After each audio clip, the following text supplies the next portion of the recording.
नमस्कार दोस्तों। मैं राकेश वर्मा आप सभी का स्वागत करता हूं आपके अपने परिवार एसएन गुरुकुल पर।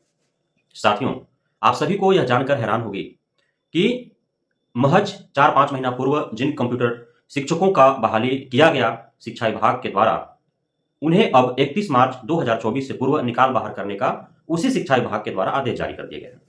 अब इसकी आवश्यकता क्यों पड़ी? बहाल क्यों किए गए थे? अब निकाले क्यों जा रहे हैं?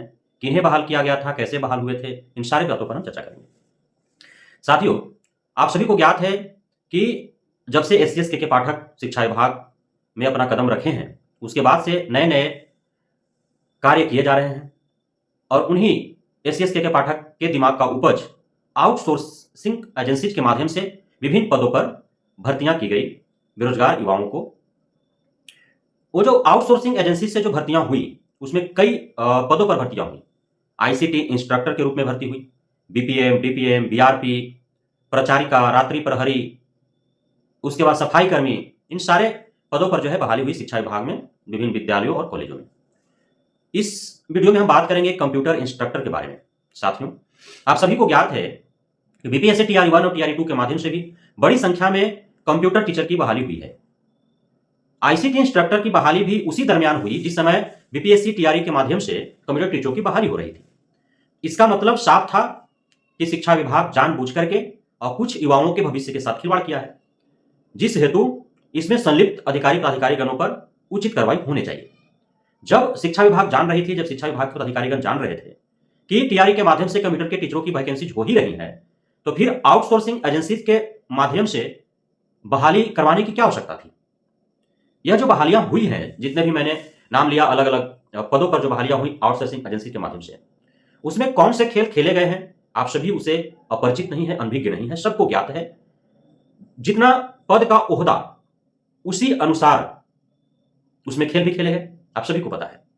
साथियों, आप सभी को ज्ञात है कि पूरे बिहार में ही नहीं सिर्फ पूरे भारतवर्ष का जो बेरोजगारी का आलम है, बेरोजगारी के मारे जो दर दर की ठोकरें खा रहे हैं युवा साथीगण, वे कहीं भी सिर्फ भनक मात्र सी लगती है कि भारत के किसी भी कोने में कोई प्राधिकार, जो भी भर्ती प्राधिकार होता है या कोई आयोग होता है, उसके द्वारा पत्र पत्रांक जारी किए गए हैं। क्योंकि कोई भर्ती प्राधिकार या आयोग या विभाग के द्वारा जब पत्र पत्रांक जारी होते हैं किसी भर्ती को लेकर के या उससे निर्देश जब निकलता है, तो काफी विश्वसनीय होता है और उस ओर सबकी निगाहें होती हैं। बाजाबते वैकेंसी दी गई, प्रचार प्रसार समाचार पत्रों के माध्यम से, अन्य विभिन्न माध्यमों से किया गया कि बिहार के शिक्षा विभाग में आईसीटी इंस्ट्रक्टर की बहाली जो है वो निकली हुई है। सीधी भर्ती होगी, सिर्फ डिग्री दिखाना है, उसके बाद नाम मात्र के इंटरव्यू वगैरह होंगे, अन्यथा नहीं भी होंगे और बहाली दे दी जाएगी।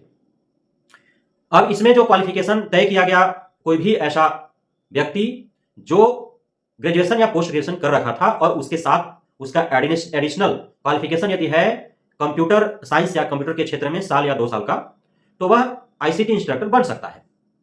जो आपका डिप्लोमा वगैरह होता है, एडीसीए डीसीए वगैरह होता है 1 साल का, वो भी कोर्स जो किया था वो बन सकता था।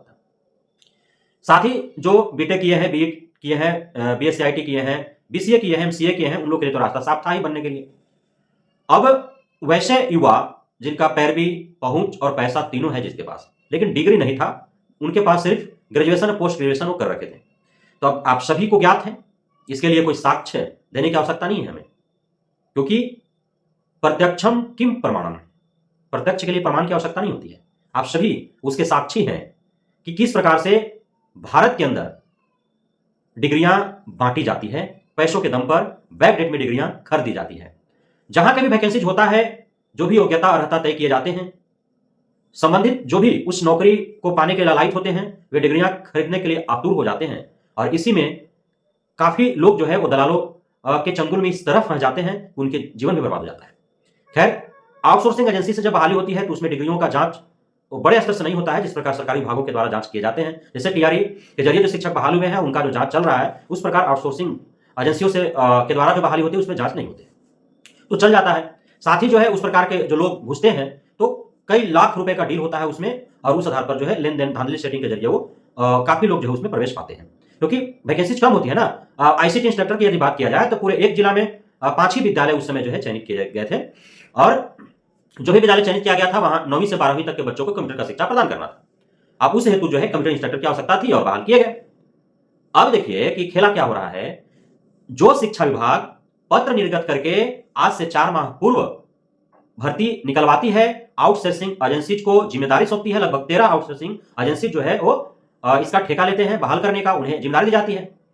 उसके लिए जो है जो भी उस हेतु तत्पर था, संबंधित विद्यालय में जाने थे, वहां पता करना था कि कौन सा आउटसोर्सिंग एजेंसी के माध्यम से इस विद्यालय में आईसीटी इंस्ट्रक्टर की बहाली हो रही है, उसे संपर्क करना था और फिर अंडरग्राउंड बातें होती और उसके बाद बहाली जो है एकाएक हो जा रही थी। तो इस प्रकार से बहाली हुए। वही शिक्षा विभाग महज 4 महीना 5 महीना बाद फरवरी में लेटर जारी करता है कि 31 मार्च 2024 से पूर्व जो है आईसीटी इंस्ट्रक्टर को हटा देने हैं। क्या सभी हट जाएंगे? तो सभी नहीं हटेंगे अभी, लेकिन धीरे धीरे तो हट ही ना जाएंगे, क्योंकि टीआर1 टीआर2 के माध्यम से आपने देखा कि दोनों वैकेंसी को देखा जाए तो 10,000 से अधिक जो है कंप्यूटर टीचर की वैकेंसी हो चुकी है, भर्ती हो चुकी है। अब टीआर3.0 आ गए हैं, इसके माध्यम से भी लगभग 5,000 के आसपास कंप्यूटर टीचर की भर्ती होगी। तो अब आईसीटी इंस्ट्रक्टर बचेंगे कहां? सबको निकलना पड़ेगा उनके साथ। जबकि यह शर्त था जब उनको भर्ती की गई थी तो 11 महीने का कॉन्ट्रैक्ट साइन किया गया था, वो 11 महीने तक रह सकते थे। अब देखिए, आप बात को समझिए कि आखिर क्यों फंसते हैं लोग, जबकि ऑलरेडी 11 महीने ही कही गई थी, फिर भी उस 11 महीने के जॉब को पाने के लिए क्यों आखिर लाखों रुपए जो है खर्च करते हैं, लाखों रुपए वो बर्बाद करते हैं नौकरी पाने के लिए, डिग्रियां पर और अन्य प्रोसेसों में। समझने वाली बात है। इससे उनके अंदर जो है माइंड में एक स्कीमा बना हुआ है कि जब वैकेंसी जाती है शॉर्ट टाइम के लिए या कम पैसे पर बहाली होती है तो वह आगे चल करके जो है लाइफ टाइम हो जाती है, साथ ही उनका वेतन बढ़ा दिया जाता है, जैसा कि कई विभागों में ऐसा देखने को मिला है। यदि बात बिहार का ही करें तो आप सभी को ज्ञात है कि 1500 मासिक वेतन पर जिन्हें बहाल की गई थी उन्हें भी 11 महीने के लिए बहाल की गई थी प्रारंभ में, उसके बाद 22 महीने, उसके बाद 33 महीने ऐसे करके और फिर उन्हें जो है 60 वर्ष का कर दिया गया। और आज के डेट में 11 जो 1500 पर माह के वेतन पर जो नौकरी पाए थे 11 माह के लिए, उनका नौकरियां 60 साल का है और उनका वेतन आज 40 से 42,000 रुपए है, उससे भी अधिक है। तो यही लालच बना हुआ है कि परमानेंट हो जाएंगे। अब इसी प्रकार जो है आउटसोर्सिंग एजेंसीज के माध्यम से विभिन्न पदों पर बहालियां हुई है, चाहे वो प्रचारिका हो, सफाई कर्मी हो, रात्रि प्रहरी हो, उसके बाद आपका बीपीएम हो, डीपीएम हो, बीआरपी हो, आईसीटी इंस्ट्रक्टर हो। इस तरह से इतने सारे बहालियां हुई हैं। इतने सारे बहालियों में न जाने कई हजार, हो सकता है लाखों की संख्या में बहालियां हुई। और ये भी आप स्पष्ट मान लीजिए कि एसीएस के पाठक के जाने के बाद कोई गारंटी नहीं है कि आउटसोर्सिंग एजेंसीज के जरिए बहाल हुए इन जो भी पद पर आज बने हुए हैं उनका नौकरी रहेगा अथवा जाएगा, क्योंकि अब कॉन्ट्रैक्ट साइन हुआ है। अब आउटसोर्सिंग एजेंसीज को सरकार पैसे देंगे वेतन आदि के लिए, तभी तो आउटसोर्सिंग कंपनियां पेमेंट करेगी इन सभी को। और जैसे ही पैसा सरकार जो है देना बंद करेगी, आउटसोर्सिंग कंपनी आपको बंद कर देगा पैसा देना और आप खुद ब खुद जो है बिना निकाले आप नौकरी छोड़ के चले जाएंगे। ऐसा भी तो देखा गया है ना। लेकिन अभी वर्तमान में तो बहालियां हो रही हैं और लोग बहाली ले भी रही हैं। बीआरपी का पुनः जो है पहले 2 या 3 का ही बहाली हुआ था और उसमें भी बीआरपी जो है पुराने रिटायर्ड टीचर थे तो उन्हें जो है प्राथमिकता दी गई थी। लेकिन अब पुनः जो है प्रत्येक ब्लॉक में और 2-2 जो है बीआरपी को बहाल करने का दिशा निर्देश जारी कर दिया गया शिक्षा विभाग के द्वारा, वो भी आउटसोर्सिंग एजेंसीज के माध्यम से ही बहाल किए जाएंगे। और इस बार जो है चूंकि सभी ब्लॉक के जो बीओ थे बीआरसी के, उनके द्वारा मांग रखा गया था कि अभी 9 युवा को जो है बहाल किया जाए, तो बहाल किए जाएंगे। और उसमें भी जो वो तो खेल तो होबे ना करेगा, तो वो सभी आप लोग साक्षी है, गवाह है। इस वीडियो में आप जो देखे हैं इसका जो भुक्तभोगी है, चाहे वो बीपीएम हो, डीपीएम हो, बीआरपी हो, रात्रि प्रहरी हो, प्रचारिका हो, सफाई कर्मी हो या फिर आईसीटी इंस्ट्रक्टर हो, यदि आप तक ये वीडियो पहुंचे, आप देख रहे हैं तो आप कमेंट बॉक्स में अवश्य लिखें कि आप कितना रुपया देकर के बहाल हुए हैं और आपके साथ इतने कम समय में, जबकि आपका कॉन्ट्रैक्ट 11 महीना का है, तो उससे पूर्व ही आपको क्यों निकाला जा रहा है, क्या गलती है इसमें, किससे आप दोषी मानते हैं, इसके बारे में भी आप कमेंट बॉक्स में लिखें, ताकि आपके कमेंट के आधार पर भी मैं जो है आवाजें उठा सकूं, आपके इस मुद्दे को जो है जन जन तक पहुंचा सकूं, शिक्षा विभाग बिहार सरकार तक इसे पहुंचाने का प्रयास करूं, ताकि आपके साथ न्याय हो। क्योंकि आपके साथ अन्याय हो रहा है। बहालियां हुई 11 महीने के लिए,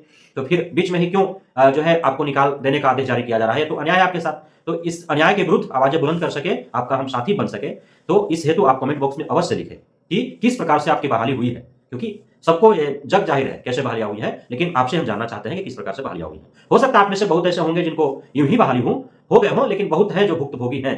जो मैं कह रहा हूं उसका भुक्तभोगी है, आप सभी उसके गवाह हैं। तो कुल मिलाकर के आईसीटी इंस्ट्रक्टर का जो नौकरी है वो खतरे में है और उन सभी युवाओं के साथ जो है उनके भविष्य के साथ खिलवाड़ हुआ है। इसमें संलिप्त जितने भी अधिकारी प्राधिकारी हैं जो इस प्रकार के जो है दिशा निर्देश जारी करके और युवाओं के भविष्य के साथ खेल रहे हैं, उनका समय जाया कर रहे हैं, उनके पैसे बर्बाद कर रहे हैं, उनके भावनाओं को ठेस पहुंचा रहे हैं, उन पर अवश्य ही कार्रवाई होनी चाहिए। साथ ही जब आईएएस रैंक का कोई अधिकारी एसीएस बना है तो काफी अनुभव होते हैं उनके पास, तो वो कोई भी दिशा निर्देश जारी करे इस प्रकार से, तो वो उसका परिणाम को समझते हुए जारी करे, ताकि वो लॉन्ग टाइम के लिए उनका दिशा निर्देश हो और उससे किसी के ऊपर जो है कोई गलत प्रभाव ना पड़े, कोई उसका नेगेटिव नकारात्मक प्रभाव ना पड़े, उससे उसका भविष्य बर्बाद ना हो। इस प्रकार के जो है सुधार भी होने चाहिए। एसीएस के पाठक सिर्फ शिक्षा में सुधार करना चाह रहे हैं, सिर्फ शिक्षकों को सुधार रहे हैं, छात्र छात्राओं और उनके अभिभावकों को सुधार रहे हैं, लेकिन खुद में उनका सुधार देखने को नहीं मिल रहा है। खुद वो जो मन में आता है वो दिशा निर्देश जारी करते हैं, चाहे उसका प्रभाव पॉजिटिव पड़े या नेगेटिव, किसी का जीवन बर्बाद हो रहा है या बन रहा है, उनसे कोई मतलब नहीं होता उन्हें। तो इस पर लगाम लगाने की आवश्यकता है। बहुत कुछ वो इस परंपरा को समाप्त करने की आवश्यकता है वाली बहुत सारे दिशा निर्देश जारी कर चुके हैं, पत्र पत्रांक जारी कर चुके हैं, लेकिन अब उनकी जो ये परंपरा वो धारण कर रखे हैं कि रात में जो सोचे सुबह पत्र के माध्यम से जो है जारी कर दें, उसे जो शब्द बोले, जो वाक्य बोले, जो सोचे, जो कहें वही कानून बन जाए, वही नियम बन जाए। तो ये वाला धारणा भी उनका समाप्त होना चाहिए, ये मैं उनसे अनुरोध करता हूं। तो बहुत बहुत धन्यवाद आप सभी साथियों का हमारे साथ जुड़े रहने के लिए, बनने के लिए, हमें इतना प्यार देने के लिए, हम पे भरोसा बनाए रखने के लिए। जय हिंद।